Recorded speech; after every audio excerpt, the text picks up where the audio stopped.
Eshuminche hingwire Minister wa Government zebyanga Rafael Magezi obuyabire natongoza ho development plan ya Mbarara City akaraganisa ko kuza kwija kutandika kubaganisa ebintu bya Mbarara City na Mbarara District. Okujya mu district kazara City terakoze mushamba. Ukana weto kuzara umwana kayiko kwa muzinga byakakora uzinga. So we are going to do this very quickly. I'm looking at the month of July and August. I've committed myself for those 10 cities to make sure that this matter is resolved. Echi kitabwire chairman wa Mbarara District Didas Tabaro ari kugira ngo tarije kwicereza ebyo bwiga bwa Mbarara District okubere kuraba Mbarara City. Tuzo mu court straight away. Mbwe no rukwenda kumanya ngo ticyorobi. Amanya ngo wanda futware ibintu ebicu.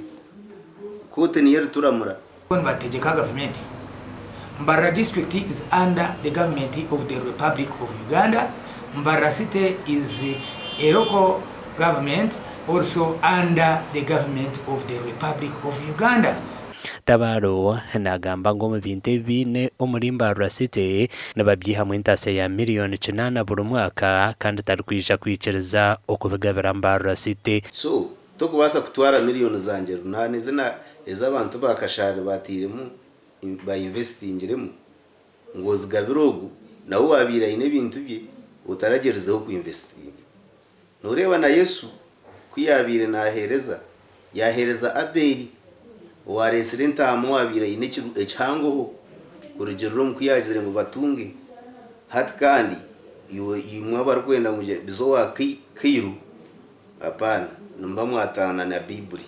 Tabaro nagamba ngo namazima betekatechere kufuruka okuruga kamukuzo kuzabwiza ubwera ngo bitutarije kwicereza kumuyaho ibyo bwiga bwabo. N'ubujunanizwa bwa central government okutereze sente zibakweta startup capital kugenda kumbeka headquarters bizwe omu districts zone 10 tine sente omu budget eje yitwingwize yo kuza kukorana ngo mwako kwije taro district yibahire sente zo kumbeka headquarters mushatu nuje ngo otumwiroko baze.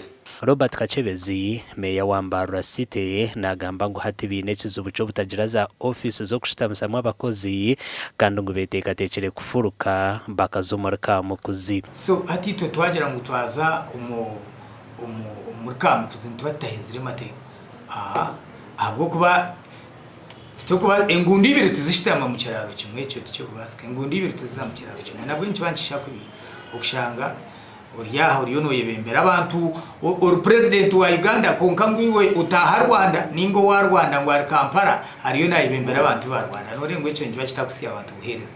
Kachebezi nagamba ngo office za City Council zaba zajire kamukuzi office zabo aha White House nibija okutamwirwaro rya Mbarara City Health Center 4 kandi barukuze rizaharengo rwa hospital. Ito program ito abitune twantugira ngo irwaro ryitwe rutwina hasa tukabantu enda kurishirwa ngo bari upgrading robe City Hospital.